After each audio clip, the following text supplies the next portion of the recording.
Hey, this is Scene Detail. I'm Chris. This is MMA for you.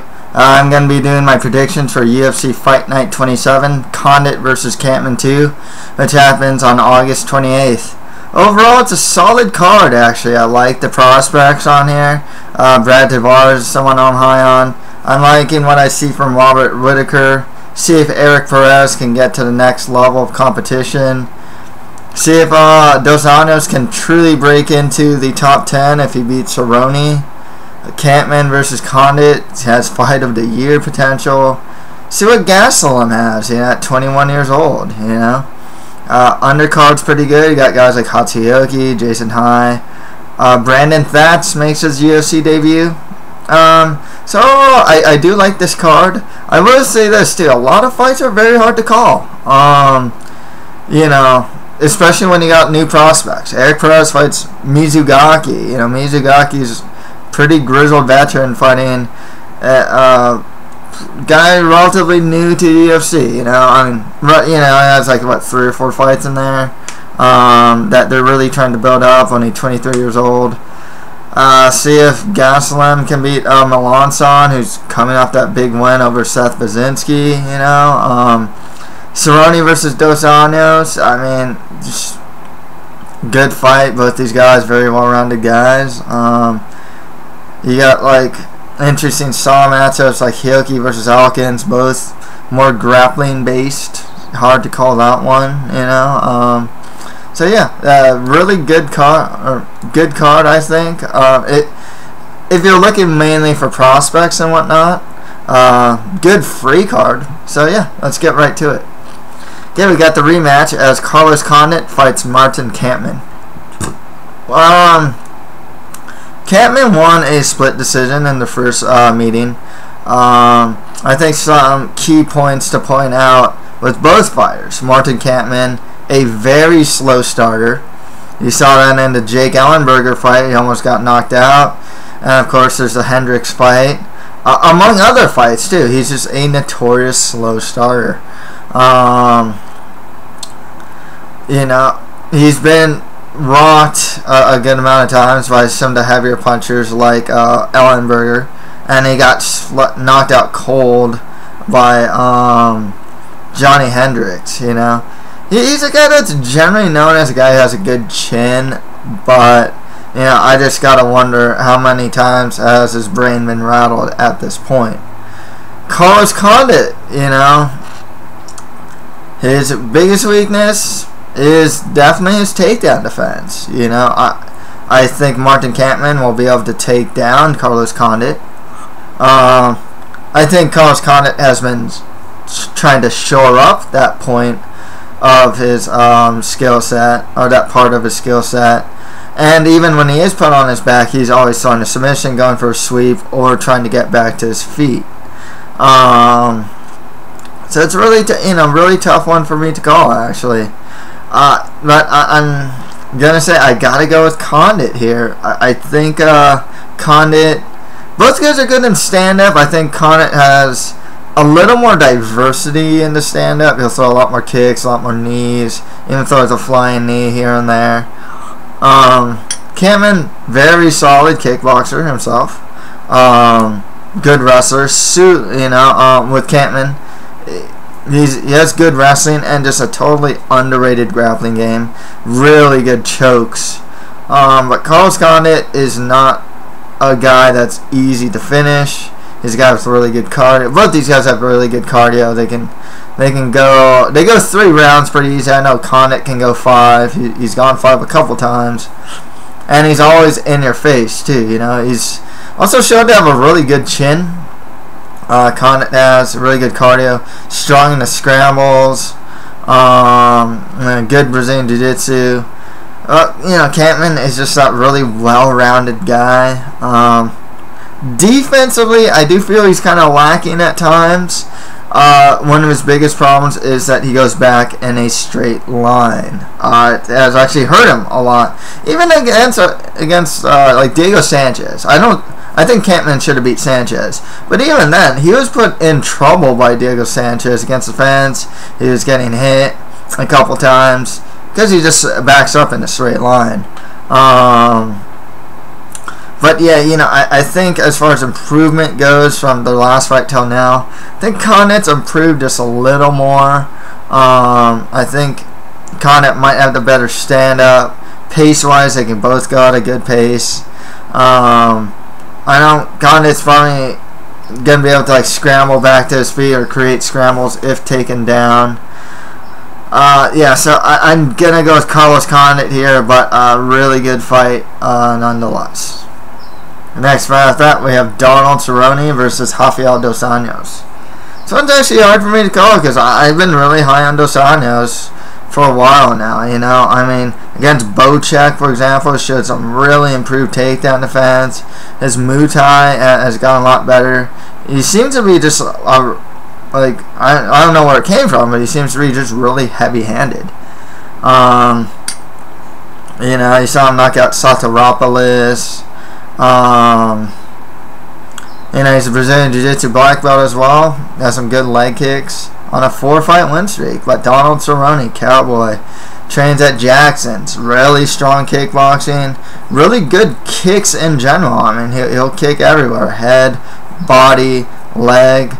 Always pushing forward. Super aggressive. Good cardio. Really good chin. His wrestling's improving. And his Brazilian Jiu-Jitsu game is also very strong, you know. So it's really close.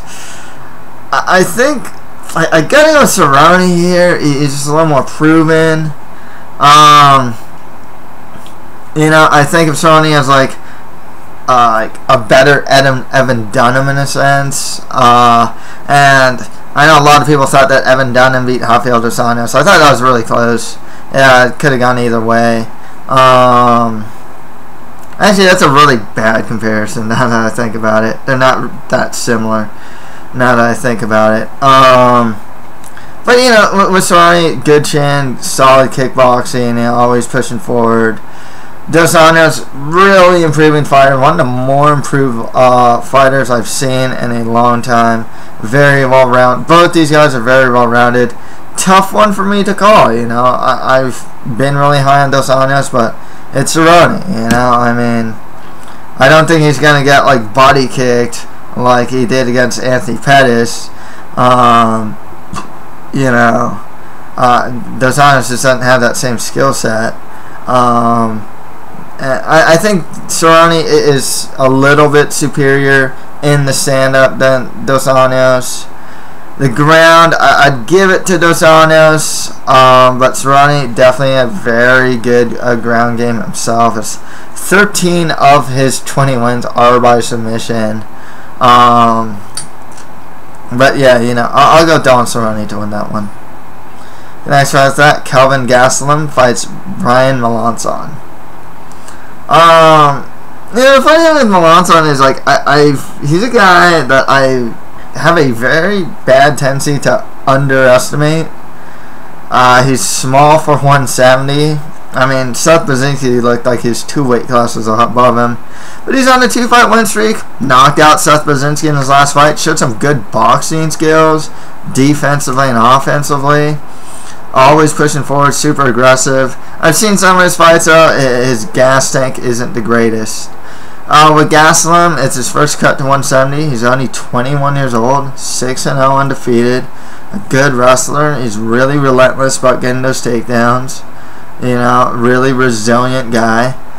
You know, I'll go with Kelvin Gastelum. I think that he's a tough guy to finish. I think he's just going to be really relentless. Always in. Well, the thing with Melancon is he's always in his opponent's face. I think Gastelum will always be in Melancon's face, but trying to get takedowns and whatnot. I think eventually he'll be able to get him, wear down Melancon, and get the win there. Okay, next fight after that, Takeya Mizugaki fights Erik Perez. Tough fight, you know. Perez, I mean, he's on an 8-fight win streak and so far undefeated in the UFC. His level of competition, though, has been, I guess, substandard. You know, Brian Bloodworth. I like John Albert. I think he's a good fighter, but he's like now lost like 4 in a row. Who else? I forgot who else he knocked out some other guy. Totally forgot who at the moment. Is it Ken Stone or something like that? Like someone like that. But Mizugaki, I mean, he's on a 2-fight win streak, coming off a win over Ryan Caraway.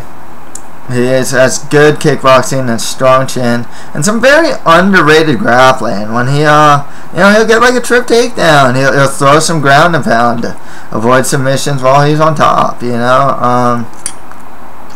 But Perez, scrappy guy, 23 years old, training out of Jackson's, really aggressive, always pushing forward. Stand up is improving. Brazilian Jiu-Jitsu solid as well. 7 of his 13 wins are by submission. You know what? I don't know if it's hard for me to call it because it's a prospect versus veteran. There's a run to hard. Record wise, yeah. Perez has as many fights as Mizugaki has as many wins. But I'll go with the prospect here.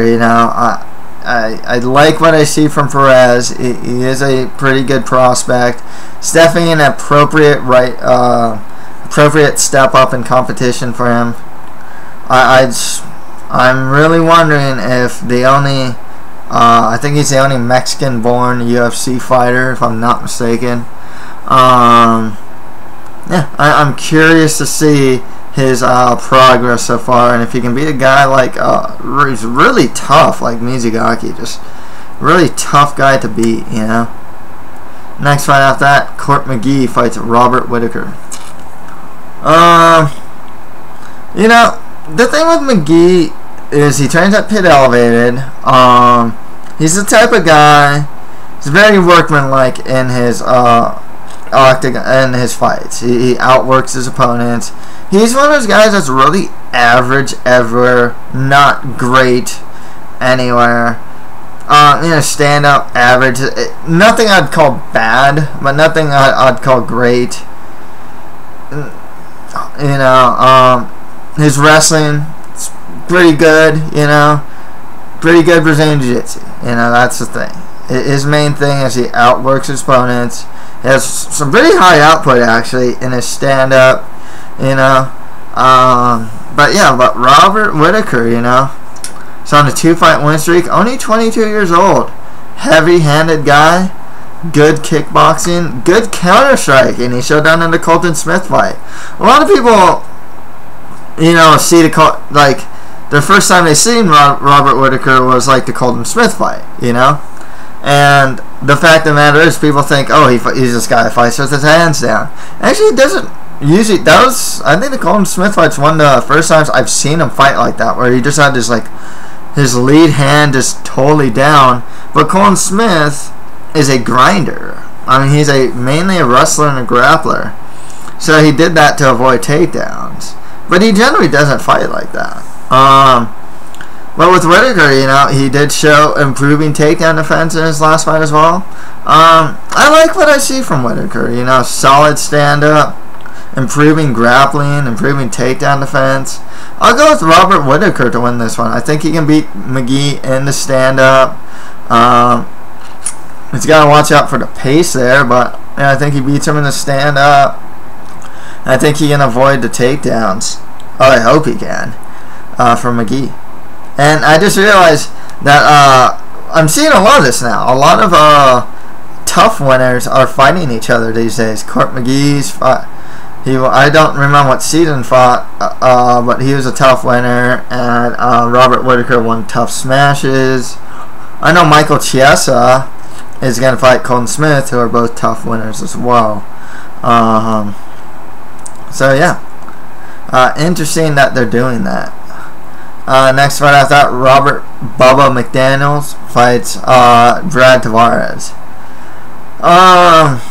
I'm going to say this right now. I think this is a good fight for Brad Tavares stylistically. I think he takes this easily, to be perfectly honest with you. McDaniels is on a 7-fight win streak. He does have some solid Brazilian Jiu-Jitsu, and he's get off his back. 16 of his 21 wins are by submission. Brad Tavares, though, 10-1 record, and even that loss to his record against Aaron Simpson was very debatable, because Aaron Simpson just kind of pinned him off against the cage and really couldn't take him down. 25 years old, 3-fight win streak, training at Extreme Couture. I think Ray Suffa was doing a hell of a job with this kid. When you see his fight, his stand-up, he's a good counter striker. His overall kickboxing is good, and his takedown defense is solid as well. He has a good sense of distance. Yeah, I gotta go with Brad Tavares to win this. I think he'll be able to defend the takedowns and beat up McDaniel in the stand-up. And I always say this about Brad Tavares, and I still think it's true. I think he's a dark horse prospect in the division. I can see him breaking into the top 10, middleweight in the future. I think he's that good, to be perfectly honest with you. Okay, on to the Fox Sports 2 prelims, as the main card was on Fox Sports 1. So, we got Papi Abedi versus Dylan Andrews. Geez, I don't remember too much from Dylan Andrews, to be perfectly honest with you. 16-4 record with 1 no contest, 11 wins by KO TKO, 3 wins by sub. He's 33. I remember, yeah, he was like one of the older members of that season of The Ultimate Fighter. He's on a 5-fight win streak. I think, did he beat Quinlan in his last fight, if I'm not mistaken? Papi Abedi has been something of a bust in the UFC, though. 9-2 record, and even his last win against like Bassam Youssef was a split decision. Bassam Youssef's not that good of a fighter, to be honest. No offense to the guy. And the thing with Betty, 5 wins by KO TKO, 2 wins by sub. He also has 2 losses by sub. Both of those losses, 1 to Alves, 1 to James Head, all by rear naked choke. He's 35 years old. He has a strong judo game, actually. Sometimes when he's on top, he doesn't really know. It doesn't seem like he knows what to do up there, though. I remember he took down, I think it was James Head, and he didn't really seem to know what to do when he was on top. Heavy-handed guy, his cardio isn't that good. I think I want to say that this fight is at 185. I bet he was fighting at 170 for a while. I think he's gone back to 185, which might help his cardio. I'll go with Papi Abedi to win this one. If he uses his judo, he'll be able to get the takedowns to score points there. Maybe hit some ground and pound. In the stand-up, like I said, he is a heavy-handed guy. I'll go with Abedi to win that one. Next round, Justin Edwards fights Brandon Thatch. Justin Edwards, the guy I didn't think would really make it too far into UFC, to be perfectly honest, but he has an 8-2 record right now. I think he's coming off that win over Josh Nair. 1 win by TKO, 6 wins by sub. Most of those submission wins are by guillotine. It's a very strong guillotine. 30 years old, trains at Team Gurgel. Just a good grappler. His Brazilian Jiu-Jitsu is solid as well. Brandon Thatch, he's a prospect. I last saw him in RFA against, I believe it was Mike Rhodes, 9-1 record. GSP had good stuff to say about this kid. 6 wins by KO TKO, 3 wins by sub. So he is a finisher. 28 years old on an 8-fight win streak. I know he trains at Grudge. I think he's trained at TriStar as well, if I'm not mistaken. Solid stand-up, a good fighter. It is his first fight in the UFC. He might have the octagon jitters and whatnot. But, I'll go with the new young prospect here. I'll go with Brandon Thatch to win this one. Okay, next one after that, we have Darren Elkins versus Hatsuyoki. This one's tough for me to call, because it's one of those cases where I think both guys, I see opportunities for both of these guys to win. Darren Elkins, total grinder, man. But his stand-up is improving. You saw that against Carvalho. Good wrestler, great top control, good at riding guys. 16-3 record, 5 wins by KO TKO, 5 wins by sub. Only 29 years old, big for the weight class. He's a big 145er. It's kind of one of those tough outs, to be perfectly honest with you. in the division. Hatsuyuki, though, I mean, really experienced guy. 26-6 record with 2 draws. I thought he beat Clay Guida in his last fight, to be perfectly honest with you. Thought he did more on the bottom than Clay Guida did more on top. Out of his 26 wins, 12 of them are by submission. He's 30 years old. He is on 2-fight losing streak, though.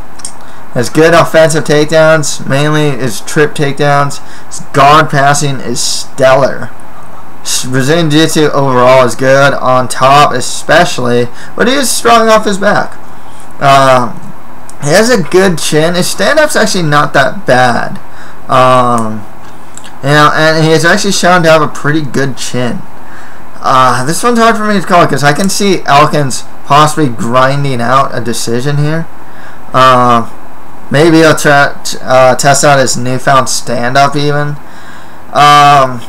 But I don't know if Elkins is the better, has the better stand-up than Hioki, to be perfectly honest with you. My thing that makes it really hard is, like, with Hioki, I don't know if he can get the fight to the ground. That's what makes this one really hard for me to decide. Because if Hioki's going to win more definitively, it will be on the ground, and if he can get the takedowns. I don't know if he can get on someone who's big and as good of a wrestler as Darren Elkins. That's kind of troublesome. I think Elkins will be able to take Hioki down. Hioki's really good off his back. He might be able to, like, throw triangles or arm bars from the bottom. This one's really hard for me to call. You know, I'll go with Hatsuyuki. He's been something of a bust in the UFC so far. He is a good fighter. I think he got a I think he should have won that last fight against Clay Guida.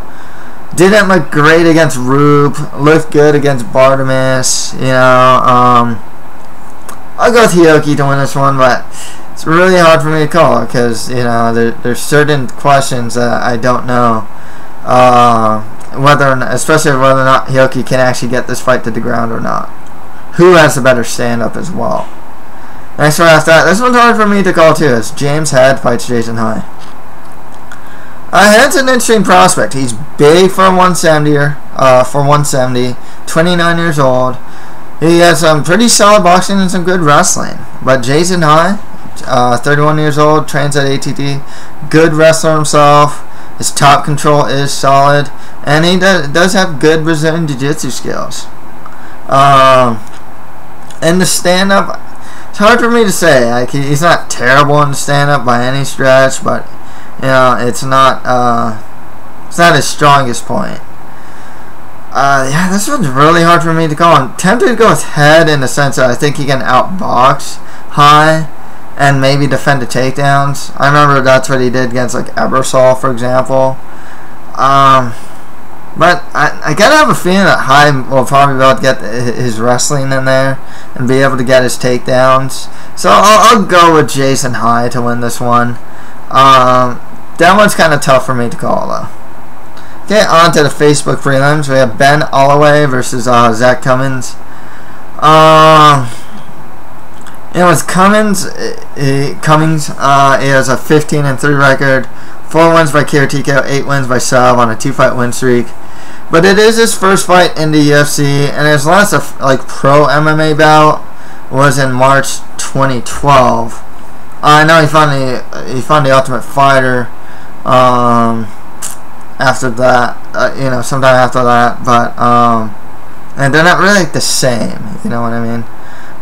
He's still coming off something of a layoff too. With Holloway, 12-4 record, 6 wins by KO, 4 wins by sub. He also has 3 losses by sub. He's 32 years old.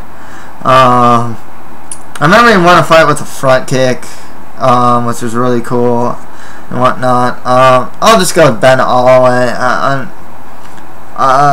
With Cummins, it's first fight in the UFC. Hasn't fought in a while. That's why I'll go with Ben Holloway to win that one. And finally, this one's actually pretty hard for me to call as well. It says Roger Bowling fights Abel Trujillo.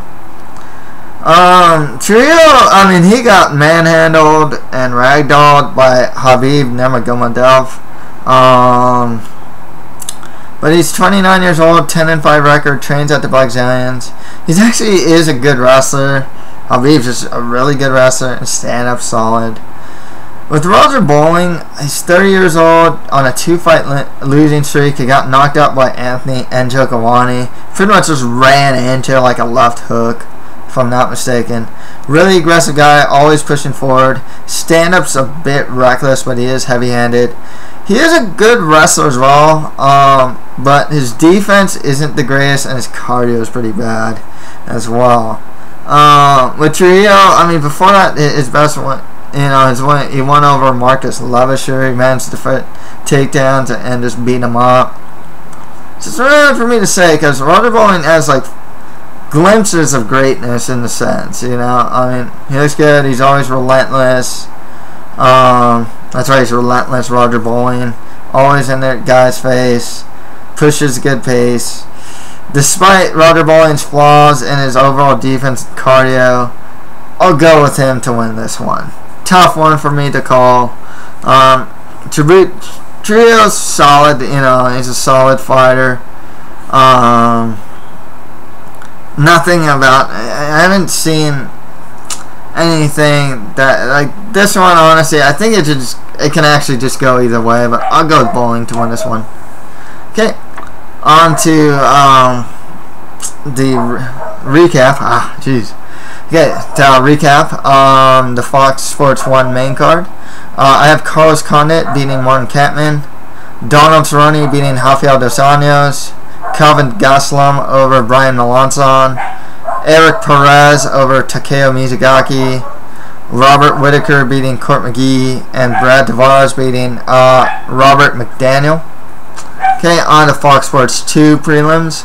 Got Papi Abedi over Dylan Andrews, Brandon Thatch beating Justin Edwards, Hatsuyoki beating Darren Elkins, and Jason Hite beating James Head. On to the prelims. Ben Holloway, I have Ben Holloway beating Zach Cummings, and Roger Bowling beating Abel Trujillo. So that's pretty much it for my UFC Fight Night 27 Condit vs. Kampmann 2 predictions. If you have any comments, just leave them below. And that's it for MMA for you. Thank you guys very much.